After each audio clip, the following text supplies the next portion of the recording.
ボロボロになったこの靴で走ります。この年になったらね、準備運動せんばほんとやばかとって単品っていうやつ、朝日のやつ。アプリ？いやそれどこの自販機でもできると？いやいや、だから朝日。あ、朝日の自販機があると、それもうなんかついとっとちゃんとピッてできると、知らんやった。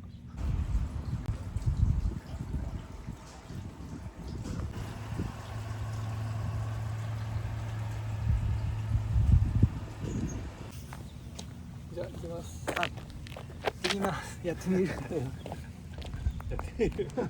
パクリやってみようやろ。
おかえり。おーっと横部がちょっと有利やったね。1位が横部で2位が入れかまずそれ飲んで水。神社のところのさ、そうさもうね、最後登るやつね。もうそれで神社と公園行く予定が神社だけになった。公園だけでよかったかもしれない。いや神社だけでよかった。もう神社あちこち取ってきた。何ですかね。いろいろ食べれて1200円。何する？日帰り850円。あ、温泉は別か。あ、午後か。これはビールと冷ややっこか。とんかつ定食しようかな。美味しそうね。とんかつ定食。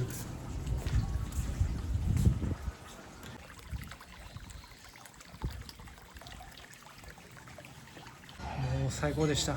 電気風呂がちょうどよかった。骨盤掴んだけん。掴んだ。あと寝風呂ね。寝る。本当に寝てしまいそう。どういうことですかね。そうね、終わんない。いかに話して、最初話してからね。または開かないあ、そんなそしたら電気抵抗のちょっとねこんな感じの食レポお願いします。うまいっすか。どうすか、どんな感じですか、このとんかつの衣あたり。肉がちょうどいいぐらいですよ。おう、でタレはどうですか、食べやそのとんかつのウスターソース普通の普通の普通なんねけどどうだったですか。